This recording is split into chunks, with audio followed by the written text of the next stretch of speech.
So, we're diving headfirst into the mind of a trader today, aren't we? Mastering Trading Psychology. That's a pretty intriguing title. It is, and it's a journey, not a destination, you know? Exactly. It's not just about charts and indicators, is it? Nope, it's about taming the beast within. The emotional roller coaster. We're talking about the psychological hazards, right? Right, and the safeguards. It's a two-sided coin. Let's start with the basics. This book really hammers home the idea that trading is a business, right? Not just a hobby. Absolutely. It's a high-stakes, high-pressure business where you're the CEO, the employee, and the janitor all rolled into one.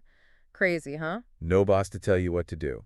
All the decisions are yours. And those decisions can happen in seconds. Urgency is key. It's not like a regular job where you have time to mull things over. So, independent decision-making is a must.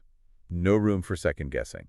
Exactly. You need to be decisive, even when it's uncomfortable. Some people are just better suited to being advisors, not decision makers. I see that a lot. Resilience. That's a big one. This book talks about it a lot. What's your take? It's the ability to bounce back from setbacks. It's not about avoiding losses. It's about learning from them. Like those stories of traders who lost everything but came back stronger? Yeah, those are powerful examples. It's about finding meaning in the struggle, not just focusing on the losses. It's a tough lesson. And it's not just about genetics, right? Resilience can be learned. Absolutely. It's about developing mental toughness, and that takes practice. Like training a muscle. You got to work at it. Let's talk about some of those psychological hazards.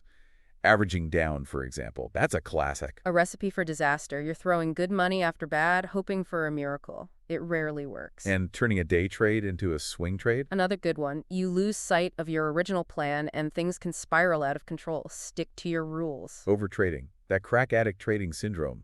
Sounds intense. It is. It's the thrill of the chase, the dopamine rush. You lose control and your emotions take over. It's a real problem. And revenge trading? Trying to win back losses immediately? That's pure emotion. It rarely ends well. You need to step back, regroup, and focus on the process, not the money.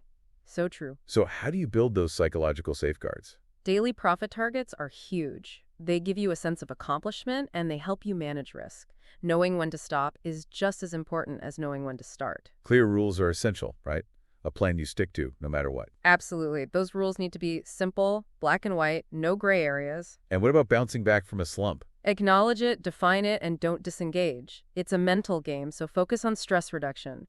Review your past successes to regain confidence. That's key. Trade books. Tell me more. They're like your trading Bible, a detailed plan for each strategy covering everything from stock selection to trade execution and post-trade analysis.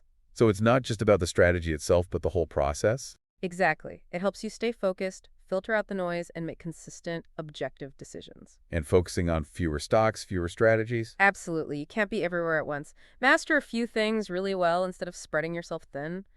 That's smart. This book emphasizes knowing yourself, finding your trading style. It's about finding what fits your personality, your risk tolerance, and your time constraints.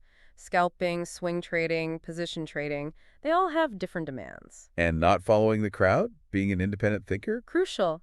Don't let emotions or other people's trades dictate your decisions. Trust your own judgment. Self-reflection is key, right? Learning from your mistakes. Absolutely. Journaling, recaps, they're all tools for self-improvement. It's about understanding your own biases and triggers. Very important. Setting goals. This is a big one. What's the right approach? Realistic, achievable goals. Focus on the process, not just the money. Small, incremental progress is better than aiming for the moon and crashing. And what about those days when you don't meet your goals?